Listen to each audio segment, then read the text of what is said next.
मैं प्रधानमंत्री जी से निवेदन करता हूं कि वे भारतीय समुदाय को संबोधित करें।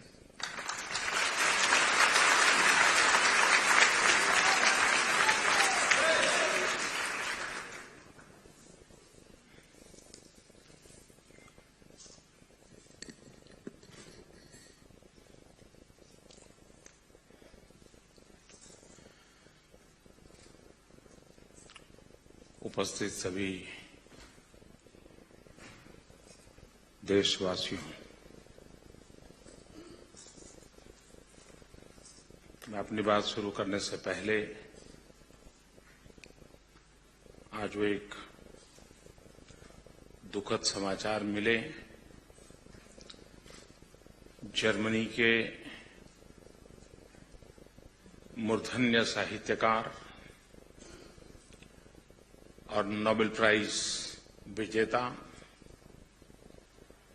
श्रीमान गुंटेर ग्रास का 87 एज पर आज स्वर्गवास हुआ। नोबेल पुरस्कार जिनको प्राप्त हो, साहित्य की जिन्होंने सेवा की हो, उनका चिंतन मनन हर शब्द पीढ़ियों तक समाज के लिए एक शक्ति बनता है। उनकी विदाई के समय मैं सभी भारतवासियों की तरफ से उनको आदरपूर्वक श्रद्धांजलि समर्पित करता हूं और उनका जो साहित्य है वो आने वाली पीढ़ियों को भी प्रेरणा देता रहेगा। हमारे यहां शब्द को मृत्युंजय माना जाता है। शब्द कभी मरता नहीं और इसलिए जो साहित्य की साधना करते हैं वे एक प्रकार से अमरत्व को प्राप्त करते हैं। मुझे विश्वास है कि उनकी जीवन भर की ये तपस्या, ये साधना, ये शब्द सरिता आने वाले युगों तक न सिर्फ जर्मनी को लेकिन मानवीय मूल्यों की चिंता करने वाले हर किसी को प्रेरणा देती रहेगी। मैं फिर एक बार उनके प्रति अपना आदर व्यक्त करता हूं। मैं कल हैनोवर में था। भारत इस बार हैनोवर फेयर का पार्टनर है। करीब भारत से 400 कंपनियां यहां आई हुई हैं। अब चारों तरफ लोगों को लगता है कि भाई देश विकास की दौर आगे बढ़ रहा है। इस प्रकार के अवसर भारत को शोकेस करने के लिए तो काम आते ही आते हैं, लेकिन हमें बहुत कुछ सीखने का भी अवसर मिलता है। कभी कभार हम अपने मोहल्ले में तो हरक्यूलिस होते हैं,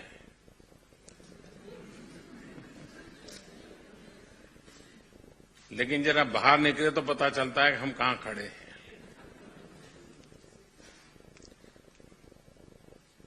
और इसलिए इस प्रकार के कार्यक्रमों में आने से हमें भी भीतर से एक चैलेंज स्वीकार करने का मन बनता है। हमारे भीतर का जज्बा जगता है कि भाई क्या बात है, वो तो आगे निकल रहे हैं, हम क्यों नहीं निकल रहे? चलो हम भी कुछ करेंगे। तो एक प्रकार से ये अंतर्राष्ट्रीय कसौटी है। अंतर्राष्ट्रीय मानदंडों में हम आगे बढ़ रहे हैं कि नहीं बढ़ रहे हैं। मुझे विश्वास है कि भारत से जो लोग आए हैं वे यहां से बहुत कुछ देख करके, सीख करके, समझ करके जाएंगे और उसका लाभ भी मिलता है। हमारा लाभ उनको भी मिलता है। मैं आज मैडम चांसलर के साथ हैनोवर फेयर में अलग अलग स्टॉल से की मुलाकात ले रहा था, तो एक कंपनी ने अपना आधुनिक टेक्नोलॉजी से स्क्रीनिंग करने की टेक्नोलॉजी दिखाई कि कार का कोई पुर्जा उर्जा खराब हुआ हो तो उनको स्क्रीन में पता चलता है। तो मैंने पूछा उनको कि ये कार का पुर्जा उर्जा तो देख लेते हैं, लेकिन क्या इस टेक्नोलॉजी का सिक्योरिटी के लिए उपयोग हो सकता है क्या? तो चौंक गए, बोले ये तो हमने सोचा नहीं। बोले हम तुरंत करेंगे। मैंने उनको कहा कि मैं आइडियाज की रॉयल्टी नहीं लेता हूं,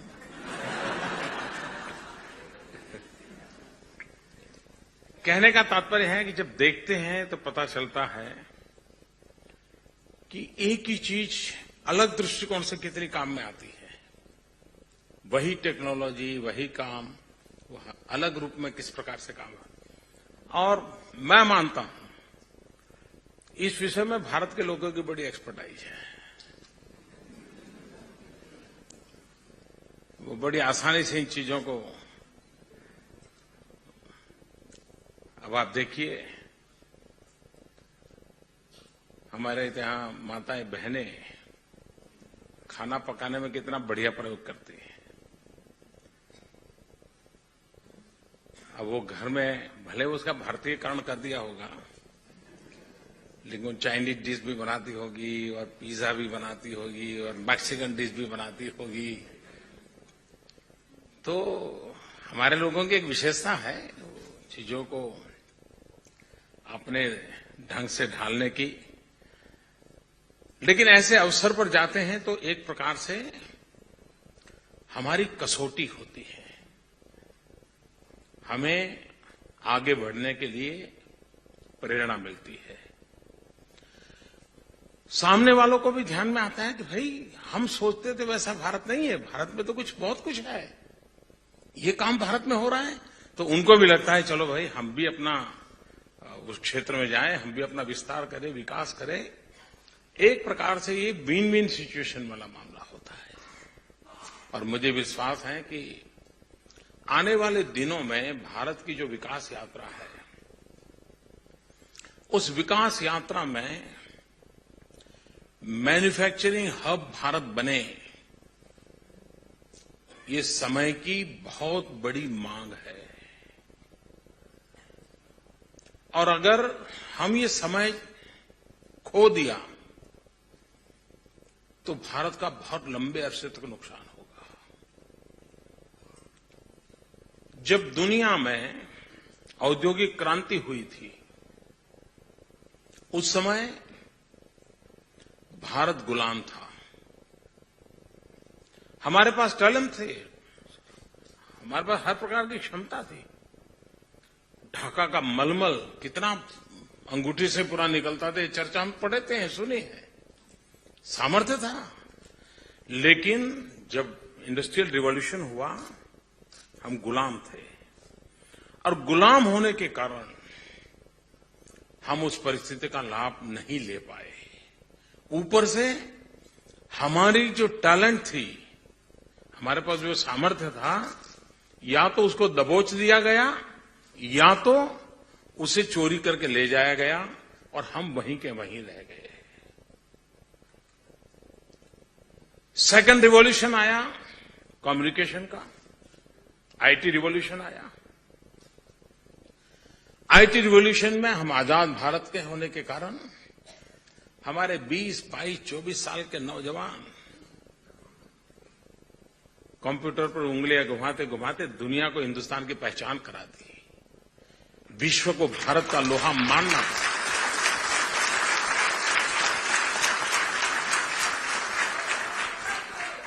आईटी रिवॉल्यूशन ने हमारे देश के नौजवानों की ताकत से दुनिया को अचंभित कर दिया, दुनिया को आश्चर्य हुआ।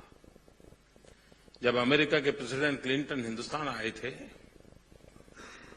तो उनकी आइटिनरी में राजस्थान के गांव गए थे, और घूंघट ओढ़ करके बैठी हुई महिलाएं कंप्यूटर अपने कोऑपरेटिव का काम कर रही थी। वो देखकर को परेशान हो गए।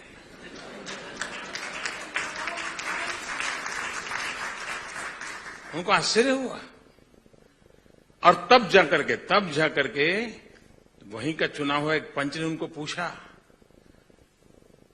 अब वो बेचारा अपनी भाषा में बोल रहा था और वो लुढ़क करके सिक्योरिटी के इधर करके उसके पास तो था कोई, वो पंच का मेंबर था, पंचायत का सदस्य था और दलित समाज से था। वो लुढ़क करके प्रेसिडेंट क्लिंटन के पास पहुंच गया। उस समय जिन्होंने लाइव टेलीकास्ट देखा होगा उन्होंने देखा होगा, वो लुढ़क के उनके पास पहुंच गया। तो गांव वालों को सबको लगने लगा कि ये यार क्या आदमी है, उधर उसको क्या बात करेगा, उससे उसको कुछ बोलना तो आता नहीं है। किसी को लगा नहीं शायद वो वीजा मांगेगा,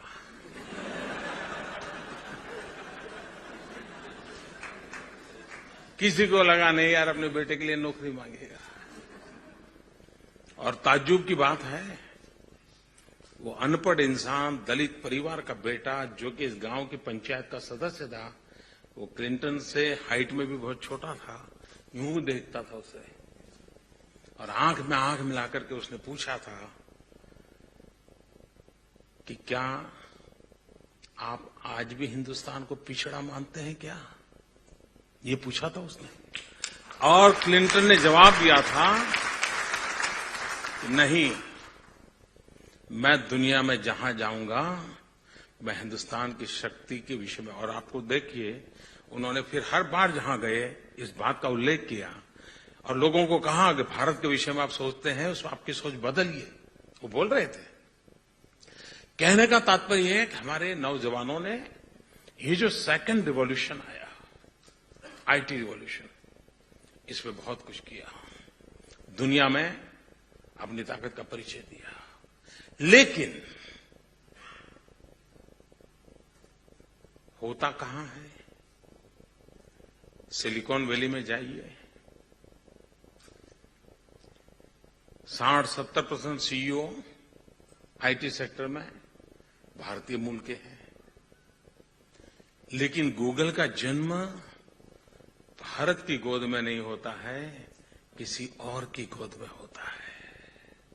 और तब सवाल उठता है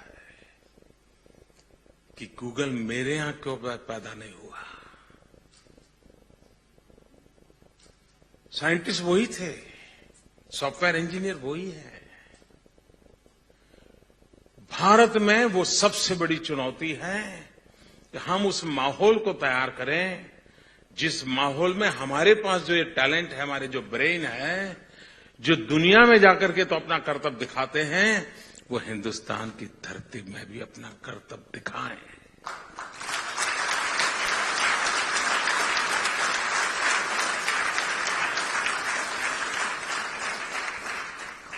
जर्मनी में भी कितनी बड़ी मात्रा में हमारे इंजीनियरिंग फील्ड के स्टूडेंट्स हैं, नौजवान हैं, प्रोफेशनल्स हैं और यहां की कई कंपनियों में उनका बहुत बड़ा कंट्रीब्यूशन है। बहुत कुछ सीख रहे हैं। आपके पास बेसिक नॉलेज है, आपके पास एक्सपीरियंस है, आपके पास इनोवेशन के लिए आवश्यक इंफ्रास्ट्रक्चर मिला हुआ है, आप अपनी शक्ति और सामर्थ्य का उपयोग कर रहे हैं। क्या अब आपको ये जो मिला है, आपके अपने प्रयासों से मिला है, किसी के कारण मिला ऐसा मैं नहीं कहता हूं। आपके अंदर वो जज्बा है, क्षमता है, अवसर मिला है। क्या आप भारत के साथ एक सेतु बन सकते हैं क्या? जर्मनी में काम करने वाले हमारे प्रोफेशनल्स, खास करके मैन्युफैक्चरिंग सेक्टर में जिनकी ताकत है, वे हिंदुस्तान और जर्मनी के बीच ब्रिज बन सकते हैं क्या? और ब्रिज दो देशों का नहीं, ब्रिज आज जहां है वहां से आगे पहुंचने का जो डेस्टिनेशन है, उस बीच का ब्रिज बनना है। आपके पास देश को बहुत अपेक्षाएं हैं और हमारा जिम्मेवारी भी है, ये हमारा दायित्व है। आज हम जहां भी पहुंचे हैं, हमारे देश के किसी न किसी गरीब ने हमारे लिए कुछ तो किया होगा, तब जाकर के पहुंचे होंगे। हर चीज कोई अपने आप बलबूते पर नहीं होती है। अगर ये सामर्थ्य है, उस सामर्थ्य का उपयोग कैसे हो। मैं बहुत साल पहले ओलंपिक देखने के लिए अमेरिका गया था। मैं कोई खिलाड़ी विलाड़ी नहीं हूं, और बाद में दूसरे ही खेल में पड़ गया।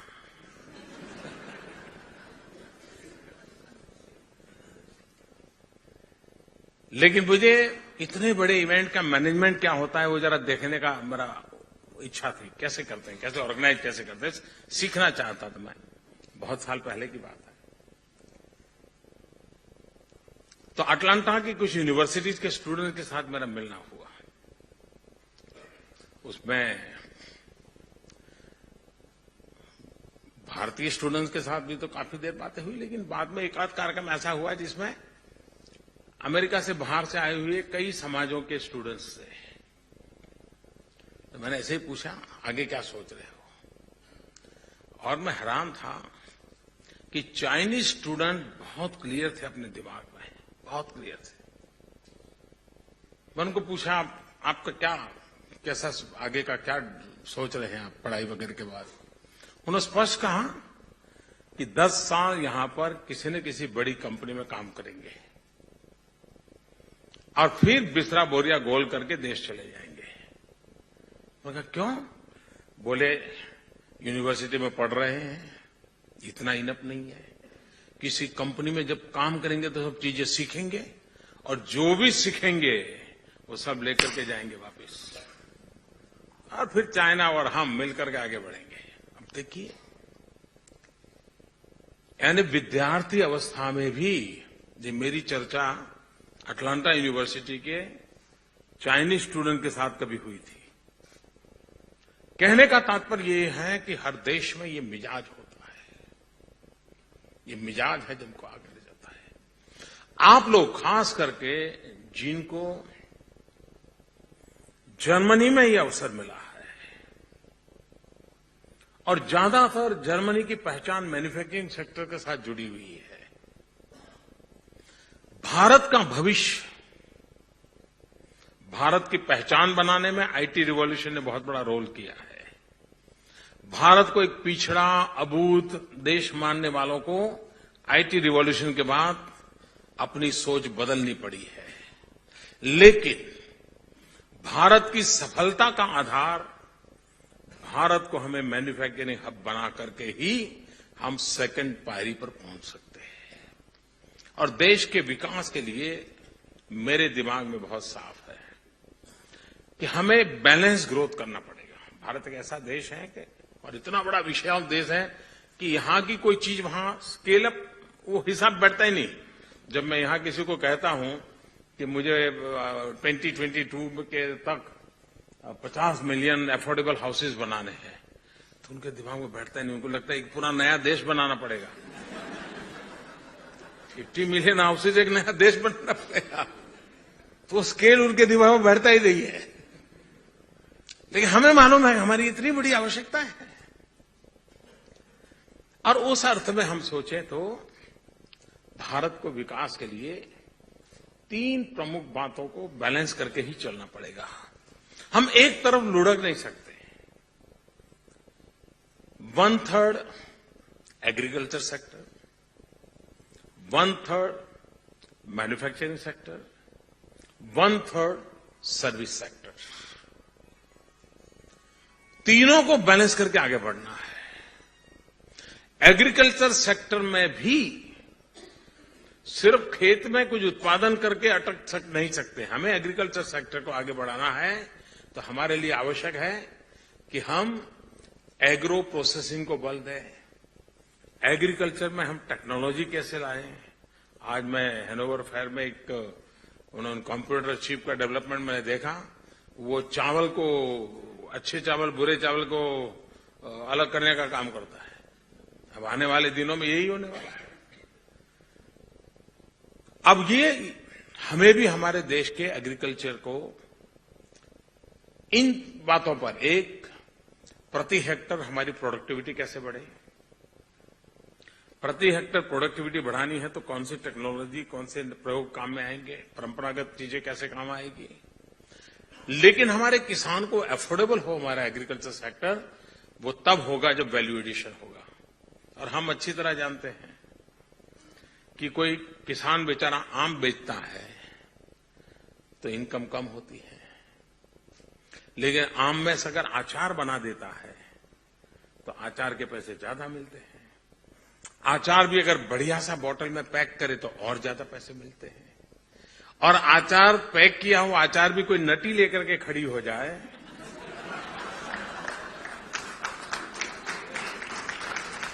तो और ज्यादा पैसा मिलता है। एक्ट्रेस, नटी है ना एक्ट्रेस, वो खड़ी हो जाए तो और ज्यादा पैसे मिलते हैं कि भाई ये एडवर्टाइजिंग हो रहा है, ये अगर खाती है तो हम भी खाएं।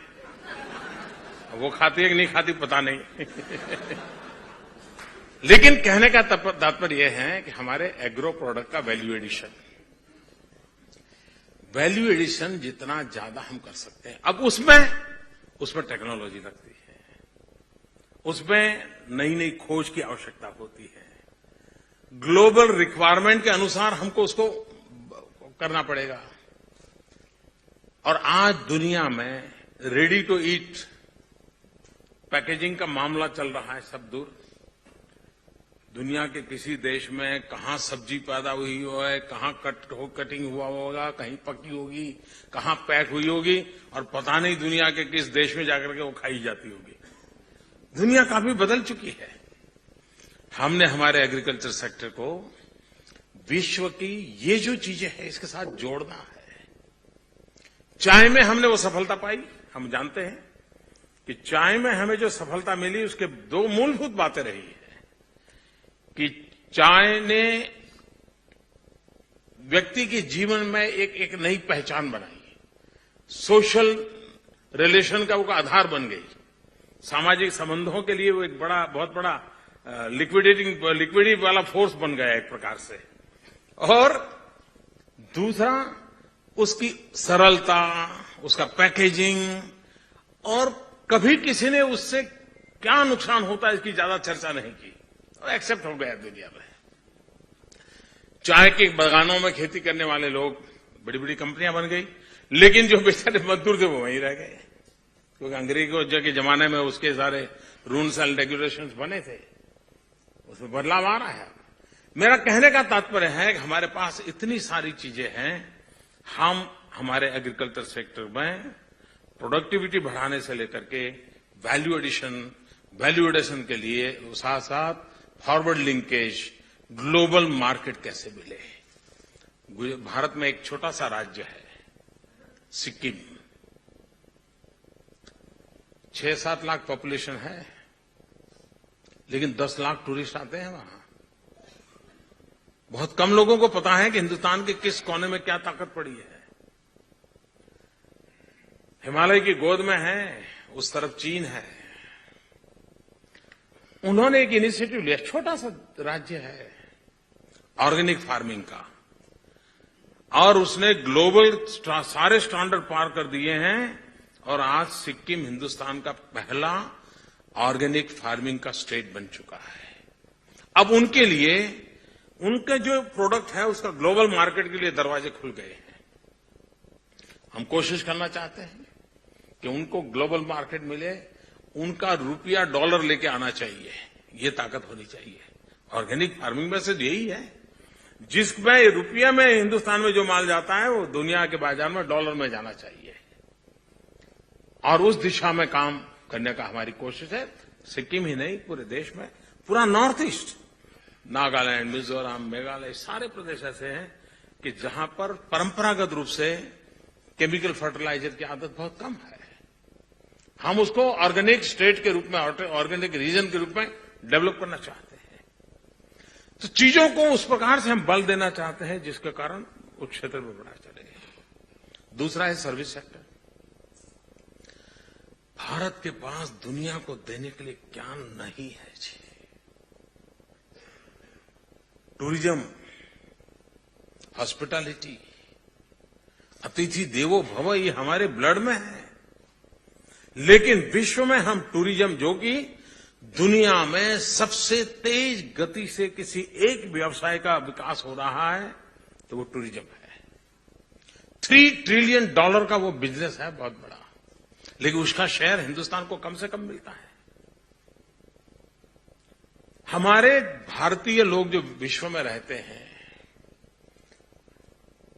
उनके मन में भी देश के लिए कुछ न कुछ करने का मन करता है। मुझे कभी पूछते हैं, कई वर्षों से पूछते हैं, हम देश के लिए क्या कर सकते हैं। अब तुम्हें भगत सिंह बनने की जरूरत नहीं भाई, अब हो गया, वो हमारे नसीब में नहीं था। जो भगत सिंह के नसीब में था, हमारे नसीब में नहीं। हम देश के लिए जी तो सकते हैं, देश के लिए मरने का सौभाग्य मिले या न मिले, देश के लिए जीने का सौभाग्य तो मिलता ही है।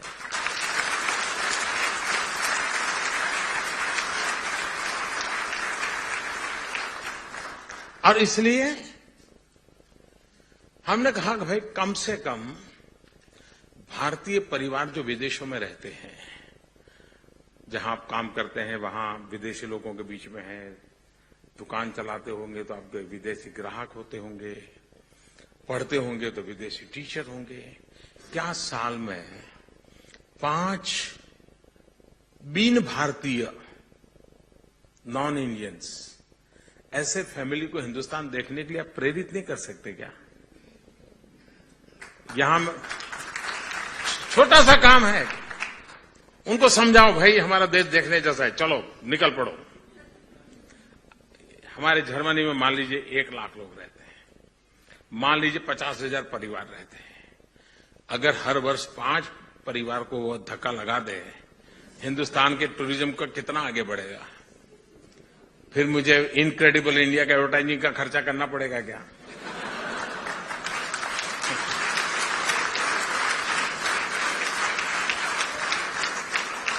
आपसे बढ़कर के इनक्रेडिबल इंडिया की पहचान क्या हो सकती है, मुझे बताइए। आप ही तो हैं इनक्रेडिबल इंडिया, और क्या है? क्या उन पत्थरों में और मूर्तियों में इनक्रेडिबल इंडिया है क्या? उस विरासत के प्रतिनिधि आप हैं, आप ही इनक्रेडिबल इंडिया है। ये मिजाज क्यों नहीं होना चाहिए? अगर ये मिजाज है, कहने का तात्पर्य मेरा है कि सर्विस सेक्टर आज पूरी दुनिया में प्रोसेसिंग वर्क इतना कॉस्टली हो गया है, हर कोई आउटसोर्स कर रहा है। आउटसोर्स के लिए हिंदुस्तान में बहुत संभावनाएं हैं। आप यहां कई कंपनियां हैं जो आउटसोर्स करने के लिए चाहती हैं, तो उनको जगह दिखा दी, एड्रेस दे दीजिए, भाई ये जगह है, जाइए करवा लीजिए। सर्विस के क्षेत्र में हमारे देश में बहुत संभावनाएं पड़ी है। पूरे विश्व को आकर्षित करने की हमारी ताकत है। और हमें दुनिया को, हमारी सबसे बड़ी गलती क्या हुई है कि जो चीज उसको अमेरिका में मिलती है, पेरिस में मिलती है, जर्मनी में मिलती है, वो हम हिंदुस्तान में परोसने जाते हैं। नहीं करना चाहिए। हमने हमारे यहां वही परोसना चाहिए जो हमारा है, तभी तो दुनिया हमारे यहां आएगी। हमारी जो विशेषता है उसी से दुनिया को जोड़ना चाहिए। लेकिन हमारी विशेषताओं को साथ हम तब जोड़ पाएंगे जब हम अपनी विशेषताओं पर गर्व करें। हम नहीं करते गर्व जी। हमें लगता है यार, मुझे याद है मैं अमेरिकन सरकार के एक निमंत्रण पे एक बार गया था, तो मैंने उनको मेरी आइटनरी में लिखा था। मैंने पूछा कि अमेरिका के जो कोई सबसे पुरानी चीज है मुझे देखनी है, मुझे दिखाइए। तो उन्होंने मुझे क्या दिया, मुझे पेंसिल्वेनिया ले गए और वहां वॉशिंगटन के जमाने का एक बेल है, वो घंट दिखाया मुझे। बोलिए हमारा सबसे पुराना। अब मेरा यहां आप आइए, आप अजंता एलोरा देखिए, आप कोणार्क का सूर्य मंदिर देखिए, हजारों साल पुरानी चीजें क्या हमारे पास नहीं है जी। दुनिया को मैं गुजरात में पैदा हुआ, गुजरात में रहा। वहां एक डॉक्टर हरिभाई गोदानी करके थे, स्वयं तो प्रोफेशनली डॉक्टर थे, लेकिन आर्कियोलॉजी में उनकी बड़ी रुचि थी। आयु भी बहुत हो गई थी, लेकिन वो कह रहे थे उस जमाने में ये सारी गाड़ियां तो थी नहीं, फियाट गाड़ी और एम्बेसडर सरकारी गाड़ी थी, फियाट गाड़ी नागरिकों की गाड़ी थी, पहचान हो गई थी। एम्बेसडर जा रही थी, मतलब सरकार जा रही है। फियाट है तो बोले कोई भला इंसान जा रहा है, ऐसी सोच थी। तो उनके पास एक फियाट कार थी, वो मुझे कह रहे थे, मैं उनके पास कभी कभी जाया करता था, ऐसे ही कुछ सीखने को मिले, समझने को मिले। बोले मैंने 20 फियाट गाड़ियां बर्बाद की मेरी कैरियर में, जो भी कमाता था। क्यों? तो बोले मैं जंगलों में चला जाता था, कच्चे रास्तों पे चला जाता था, और कहीं कोई मूर्ति हो, पत्थर हो, कोई पुराना पुरातत्व का कोई खंडहर पड़ा हो तो वहां चला जाता था। एक व्यक्ति का इंडिविजुअल कलेक्शन शायद किसी सरकार से बड़ा था। उन्होंने मुझे एक दिन एक स्लाइड दिखाई, मैं हैरान था। वो स्लाइड पत्थर की एक मूर्ति की स्लाइड थी। 800 साल पुरानी वो मूर्ति थी, कार्बन रेटिंग हुआ था, और उसमें एक गर्भवती महिला का, प्रेग्नेंट विमेन का एक मूर्ति थी, और आधे पार्ट में उसके पेट को काट करके मूर्ति बनाई गई थी, और पेट काट करके बच्चा पेट में किस रूप में है,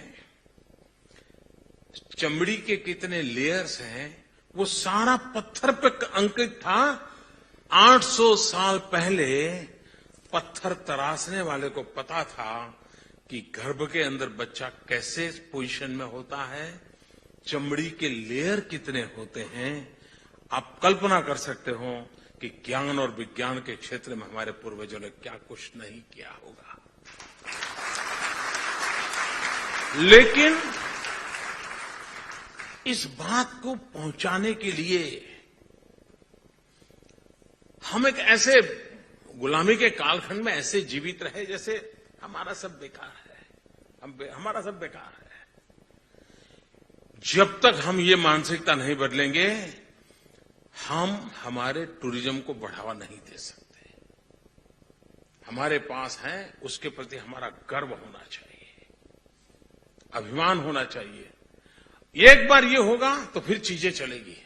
अब आप देखिए, मैं गुजरात का हूं इसलिए मुझे वहां का बात याद आना स्वाभाविक है। लोथल, अहमदाबाद से 80 किलोमीटर दूर एक जगह है लोथल। आपने शायद पढ़ा होगा, याद होगा थोड़ा बहुत। कभी आज जाकर के गुरु को पूछ लीजिए, वो बता देगा। 5000 साल पुराना पोर्ट, 5000 साल, और आर्कियोलॉजी, एक्सकेवेशन हुआ, सारी चीजें निकली। और वो कहते हैं कि 84 कंट्रीज उसके झंडे वहां लहराते थे। मतलब 84 कंट्रीज के साथ 5000 साल पहले उसका व्यापार था। और दूसरी विशेषता देखिए कि नालंदा, तक्षशिला यूनिवर्सिटी की जो हम चर्चा करते हैं, उसी कालखंड में एक वल्लभी यूनिवर्सिटी की चर्चा होती है इतिहास में। वो वल्लभी यूनिवर्सिटी ये लोथल से 50 किलोमीटर दूरी पर थी। तात्पर्य यह था कि उस समय हमारे पूर्वजों को पता था कि विश्व के बच्चों को पढ़ने लिखने के लिए आना है तो एक पोर्ट चाहिए, लोथल। पोर्ट के नजदीक में ही यूनिवर्सिटी चाहिए, और अनेक देशों के बच्चे वहां पढ़ते थे। ये सारी बातें जब आप भी सुनते हैं, आपको भी सीना तन जाता होगा, वाह, मैं उस देश का रहने वाला हूं। ये जो गर्व की अनुभूति होती है, वो हमारे सर्विस सेक्टर में बल दे सकती है।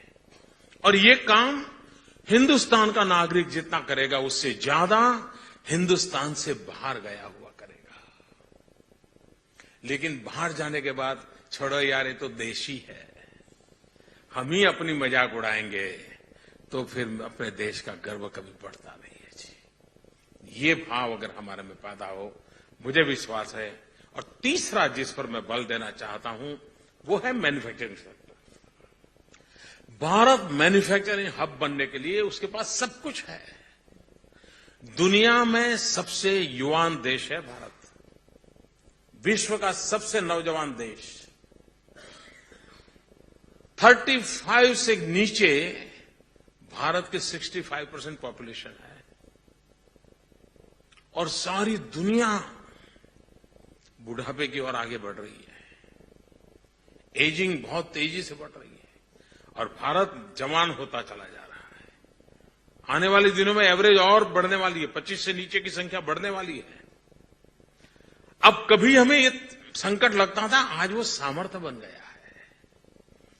अगर इन नौजवानों के हाथ में हुनर हो, स्किल हो, मैन्युफैक्चरिंग के लिए बहुत बड़ा अवकाश हो और भारत एक ऐसा मैन्युफैक्चरिंग हब बने जहां लो कॉस्ट मैन्युफैक्चरिंग हो, zero defect zero effect manufacturing हो। जीरो डिफेक्ट जीरो इफेक्ट मैं इसलिए कह रहा हूं कि ग्लोबली कॉम्पिटिटिव होना है तो आपकी हर चीज जीरो डिफेक्ट की होनी चाहिए, और सिर्फ प्रोडक्ट नहीं, इवन पैकेजिंग भी।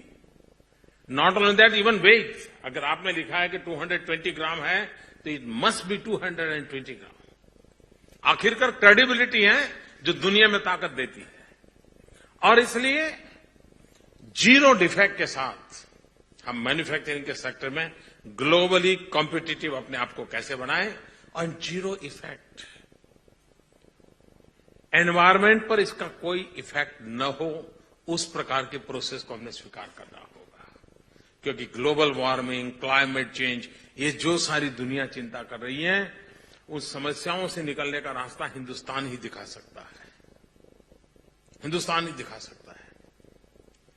हमारा काम है कि हम ये जो डेमोग्राफिक डिविडेंड हमारे पास है, हम स्किल डेवलप करें, मैन्युफैक्चरिंग हब बने, और आज दुनिया की कंपनियों को हम आकर्षित करें। और ये हम मान के चले कि लो कॉस्ट मैन्युफैक्चरिंग की ताकत हम लोगों की जितनी है, शायद दुनिया में किसी की नहीं है। हॉलीवुड की फिल्म का बनाने का जितना खर्चा होता है, उससे कम खर्चे में हिंदुस्तान के नौजवान मार्स मिशन को पार कर लेते हैं, मंगलायन।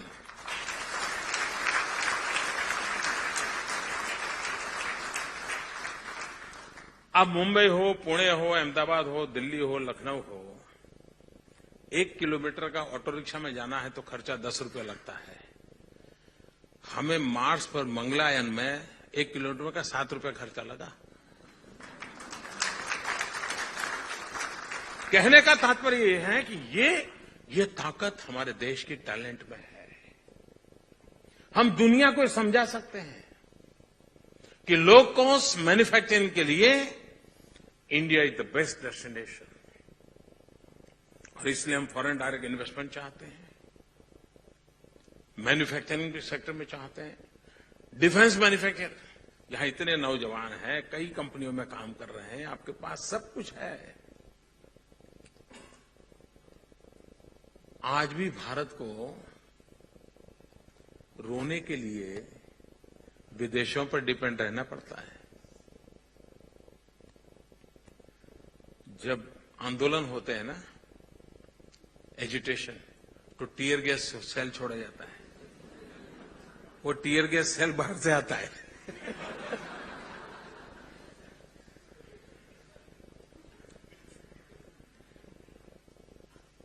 मैं घर में बैठ करके बात कर रहा हूं, ऐसा नहीं कि हमारे पास ताकत नहीं है जी। अब आता ही है तो कौन मेहनत करे। इस मिजाज को मुझे बदलना है। हम खुद क्यों न बनाए, और इसलिए मेरे लिए मैन्युफैक्चरिंग हब बनना ये सिर्फ आर्थिक कार्यक्रम नहीं है, एक स्वाभिमान का आंदोलन भी है।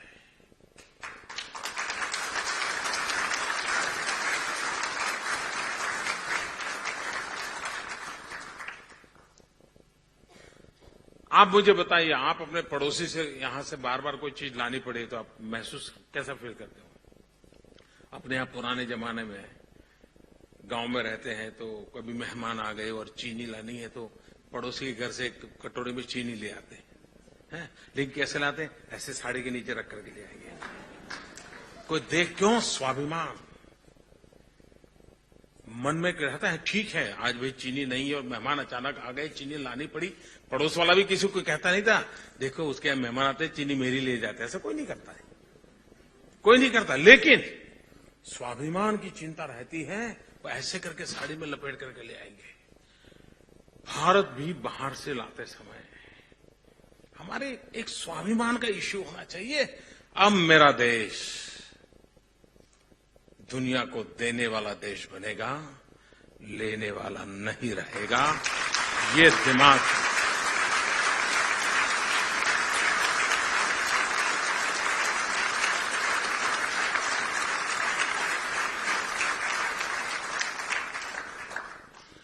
और भारत की नौजवानों में ये ताकत है,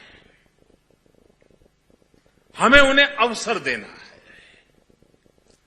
और तो विकास की जो 3 चीजें मैंने आपके सामने रखी, सरकार के उस दिशा में कदम उठाए। 10 महीने के भीतर भीतर ढेर सारे कदम उठाए हैं। तेज गति से देश आगे बढ़ रहा है। पिछले 10 साल मैं एक थोड़ा सैंपल देता हूं, ज्यादा कितना समय लूंगा आपको, क्योंकि बाद में भोजन भी करना होगा आपको। 10 साल का एवरेज था पर डे 2 किलोमीटर रोड बनता था।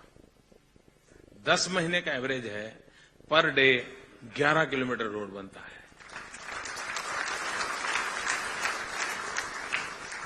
काम करने वाली सरकार का मतलब क्या होता है, ये होता है।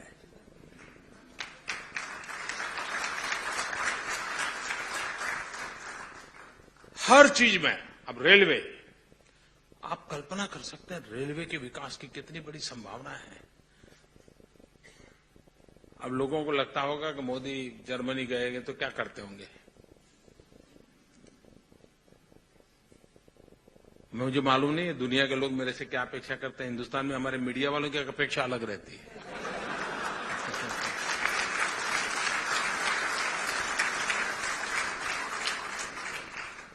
मैं कल बर्लिन का रेलवे स्टेशन देखने जाने वाला हूं। कोई कहेगा यार, कोई हिंदुस्तान का कोई ऐसा आदमी आया होगा जो स्टेशन देखने जाए। मैं आया हूं इसलिए कि मेरे मन में है कि मेरे हिंदुस्तान में रेलवे स्टेशन की मुझे शकल सूरत बदलनी है। आज हमारे शहरों में heart of the city railway station है। आप दिल्ली जाइए, लखनऊ जाइए, कानपुर जाइए, नागपुर जाइए, कहीं पर भी जाइए। और कॉस्टलीस्ट लैंड है। और भारत में रेलवे प्लेटफॉर्म ही रेलवे स्टेशन नहीं होता है। गांव के बीच में 20 किलोमीटर रेल चलती है और सोई पड़ी है। दिन में 2 बार ट्रेन जाती है, बाकी उपयोग नहीं। क्या ऊपर बहुत बड़ा एक नया 20 किलोमीटर लंबा रेल की पटरियों पर शहर खड़ा नहीं हो सकता है क्या? स्टेशन आधुनिक नहीं बन सकते क्या? 10 मंजिला रेलवे स्टेशन नहीं हो सकता? नीचे ट्रेन चलती रहे, ऊपर और 50 काम हो सकते हैं जी। विकास कैसे करना है, इंफ्रास्ट्रक्चर कैसे बदलाव करना। रेलवे पूरा हमारे 2 शहरों को जोड़ने वाली जो ट्रेन है उसकी स्पीड को क्यों नहीं बढ़ाया जाए। अगर अहमदाबाद से, अगर दिल्ली से अमृतसर जाना है, दिल्ली से चंडीगढ़ जाना है, दिल्ली से आगरा जाना है, हाई स्पीड रेल बन सकती है। ठीक है, आज हम दुनिया में जो 300 किलोमीटर स्पीड की रेलवे है नहीं होगी, लेकिन अगर हम 60 पर चलते तो 120 तो हो सकते हैं जी। मेरी कोशिश यह है कि अनेक संभावनाओं को आगे बढ़ाना है, और जितना हम आगे बढ़ाएंगे उससे हमें परिणाम मिलने वाला है। देश नई ऊंचाइयों के दौर, पूरी दुनिया ग्लोबल वार्मिंग के लिए चिंता करती है। आप भी यहां बैठे होंगे तो इस बात करने का बड़ा मजा आता होगा। तो मैं आज खास आपका क्लास लेना चाहता हूं ताकि आप दुनिया को समझा सको हम कौन लोग हैं। पता नहीं सारी दुनिया क्लाइमेट के संबंध में हमें गालियां देती रहती है। बर्बाद करने वाले लोग हमारा जवाब मांग रहे जी।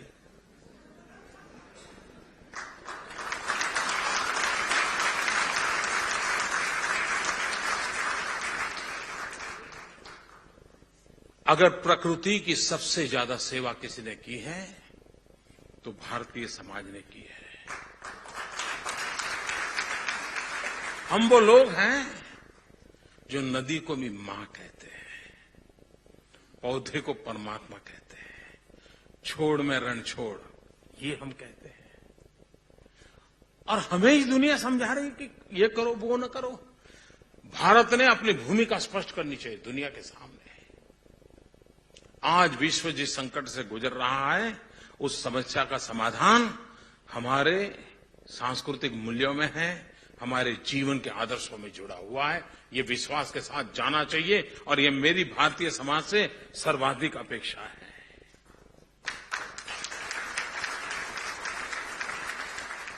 हमारी यहां महिलाएं जितना व्रत करती है हिंदुस्तान में, सारे व्रत देख लीजिए, प्रकृति की पूजा होती है। वो प्रकृति का सम्मान करना ये हमारे यहां संस्कार में होता है। हमारे यहां बच्चा बालक पत्थर बिस्तर से नीचे उतरता है, उसकी मां उसको सिखाती है कि पहले पृथ्वी माता की क्षमा मांगो अपना पैर रखने से पहले, कि मैं मां तुझे दुखी कर रहा हूं, मैं अपना पैर रख रहा हूं, मां पहले पृथ्वी माता को प्रणाम करो फिर पैर रखो। ये हमारे संस्कृति और संस्कार में पड़ा हुआ है। जिस समाज ने इसको संजोया हुआ है, आज विश्व को हिसाब देना पड़ रहा है। सूर्य के 7 घोड़ों के रथ की कल्पना, सूर्य को शक्ति रूप में मानना हमारे यहां माना गया। जगदीश चंद्र बोस ने वनस्पति में जीव होता है ये कहा, उसके बाद ही वनस्पति में जीव आया, ऐसा नहीं है। हम हजारों साल से पौधे में परमात्मा है, ये देखने वाले लोग हैं। कहने का तात्पर्य है कि इस विषय में हमारी अपनी मास्टरी, हमारा सामर्थ्य है। हम दुनिया के जवाब देने लोग नहीं है, दुनिया का जवाब हमने मांगना चाहिए कि आप हैं जिन्होंने प्रकृति को तबाह किया है। हम वो लोग हैं जो मिल्किंग ऑफ नेचर में मानते हैं, एक्सप्लॉयटेशन ऑफ नेचर उसे हम क्राइम मानते हैं। और इसलिए दुनिया जिस संकटों से गुजर रही है, उसके सामने हमारा तात्विक ताकत है खड़े रहने की, लेकिन जो समस्या है उसका समाधान भी ढूंढना पड़ेगा। भारत ने एक बहुत बड़ा इनिशिएटिव लिया है रिन्यूएबल एनर्जी का।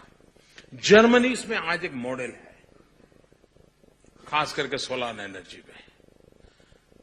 भारत ने 175 गीगावाट रिन्यूएबल एनर्जी का टारगेट तय किया है। भारत में गीगावाट शब्द पहली बार आया है। हम मेगावाट के ऊपर सोच नहीं पाते थे, पहली बार ये 10 महीने में मेगावाट से गीगावाट सोचना तो शुरू कर दिया है। इतना काम तो कर लिया है। 175 गीगावाट, उसमें 100 gigawatt solar energy, 75 gigawatt wind energy, biomass energy, इन चीजों पर बल देना। क्यों न जर्मनी की कंपनियों को, जो कि इस फील्ड में लोग, सोलर मैन्युफैक्चरिंग सेक्टर में हमारे लोग क्यों ना आए? इतना बड़ा स्कोप है वहां बिजनेस का। हम सोलर पैनल मैन्युफैक्चरिंग की दिशा में क्यों न जाए? हम सोलार को और चीप करने के लिए इनोवेशंस में कैसे जाए? यहां जर्मनी में रहने वाले हमारे लोगों को इसका एक्सपीरियंस है। आप अपने अपने एक्सपीरियंस को हिंदुस्तान के साथ साझा कीजिए, और स्पष्ट एरिया है काम करने के लिए। कोई बाहर से ढूंढने जाना पड़े ऐसा नहीं है। हम इसका फायदा कैसे उठाएं? आपने देखा होगा, अपने यहां गांव में घर में दादी मां रहती है, कपड़े पुराने हो जाए तो उसमें से ओढ़ने के लिए वो बना लेती थी, क्या बोलते उसको, रजाई, रजाई बना देती थी। वो रीयूज हुआ कि नहीं हुआ? अच्छा, वो भी फट जाए तो फिर उसमें से कपड़ों को खोल करके झाड़ू पोता करने के लिए उपयोग कर देती है। हुआ कि नहीं हुआ? यानी एक चीज का कितना उपयोग करना, वो हमारे लोगों की बड़ी एक्सपर्टाइज थी। अब आज रीयूज, रिसाइकल, ये शब्द हमको बाहर से सुनने पड़ रहे हैं। आप देखिए, हिंदुस्तान के जीवन में परंपरागत रूप से रीयूज एंड रिसाइकल ये हमारी सहज प्रकृति थी। मां भी, बड़ा बच्चा बड़ा होता था, 12-13 साल का होता था, कपड़े ठीक नहीं होते, वो कपड़े संभाल करके रख देती थी। क्यों? दूसरे वाले के काम आएंगे। यानी और इसके लिए कोई अखबारों में कोई आर्टिकल नहीं छपा था, कोई 24 कलाक कोई टीवी चैनल पे कार्यक्रम नहीं आया था कि ऐसा करो वैसा करो, किसी ने सिखाया नहीं था। ये सहज प्रकृति थी। लेकिन मैं हैरान हूं, हमने अपनी बात दुनिया के सामने सीना तान करके रखी नहीं और विश्व हमको डांटता रहा कि कार्बन एमिशन कम करो, कार्बन एमिशन करो, जबकि पूरे विश्व में पर कैपिटा देखा जाए तो हम लोएस्ट हैं, लेकिन फिर भी जवाब हमसे मांगा जा रहा है। हम विश्वास के साथ खड़े हो जाएं तो क्लाइमेट, ग्लोबल वार्मिंग, इन सारे विषयों को हम दुनिया को रास्ता दिखा सके, उस ताकत के साथ हम आगे बढ़ना चाहते हैं। COP21 की मीटिंग अक्टूबर में फ्रांस में होने वाली है, सारी दुनिया का ध्यान है, लेकिन हम उसका एजेंडा सेट करेंगे। मैं आपको विश्वास दिलाने आया हूं, भारत एजेंडा सेट करेगा।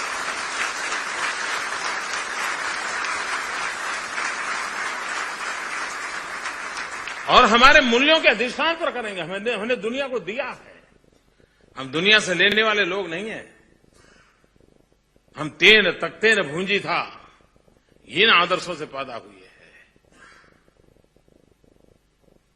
Eat drink and re Mary, इस परंपरा हमारी नहीं है। हमारी परंपरा है तेन तख्ते न भूंजी था, तेन तख्ते न भूंजी था। जो परंपरा से हम निकले हुए लोग हैं, हम दुनिया को देने के लिए पैदा हुए। हमारी हजारों साल का इतिहास रहा है। इस विश्वास के साथ भारत एक नई ऊंचाइयों को पार करे। और मैं मानता हूं जर्मनी एक ऐसा देश है जिसने भारत को सही स्वरूप में विश्व के सामने प्रस्तुत करने का अविरत प्रयास किया है। और इसके लिए हमें जर्मनी का ऋण स्वीकार करना चाहिए, उनका पब्लिकली थैंक्स कहना चाहिए। मैक्स मुलर से लेकर के कितने ही महापुरुष देखे, कितने ही महापुरुष देखे। एक जमाना था यहां पर रेडियो न्यूज संस्कृत में हुआ करते थे, जबकि भारत में नहीं होते थे, क्योंकि वहां पता नहीं वो सेकुलरिज्म का ऐसा तूफान खड़ा हुआ है कि उनको संस्कृत सुनने में भी सेकुलरिज्म खतरे में पड़ जाता है।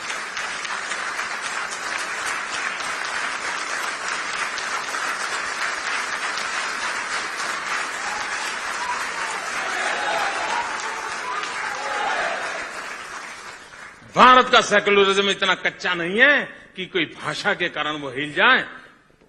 गहरी चट्टानों पर खड़ा हुआ हमारा सर्वपंथ समभाव का, सर्वे पे सुखिनः सन्तु सर्वे सन्तु निरामया, सर्वे भद्राणि पश्यन्तु मा कश्चित् दुर्भाग् भवेत्, इस महान आदर्शों को लेकर के हम चले हुए लोग हैं।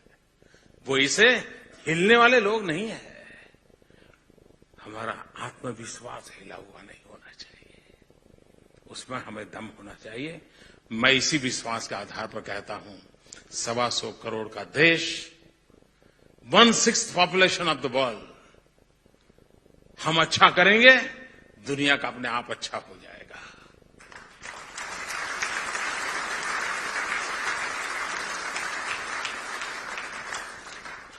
इसी एक भावना के साथ भारत आगे बढ़े, उस दिशा में प्रयास चल रहा है। आप सबसे मिलने का अवसर मिला, मुझे खुशी हुई। मेरी आप सबको बहुत शुभकामनाएं हैं। आप बहुत प्रगति करें, भारत का नाम आप जहां भी हो रोशन करें। और मैं आपको एक विश्वास दिलाता हूं, आपका पासपोर्ट का रंग शायद बदल गया होगा, लेकिन पासपोर्ट के रंग बदलने से हमारे रिश्तों के ताने बाने को कोई असर नहीं होता, ये आप विश्वास कीजिए।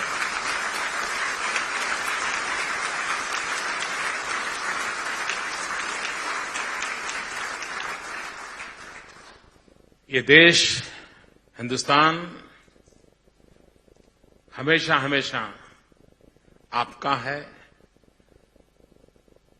आपके लिए है, और हो सकता है कि आपके आने वाले योजनाओं के तहत वो आपके बदौलत भी बन जाए। मेरी बहुत बहुत शुभकामनाएं। धन्यवाद।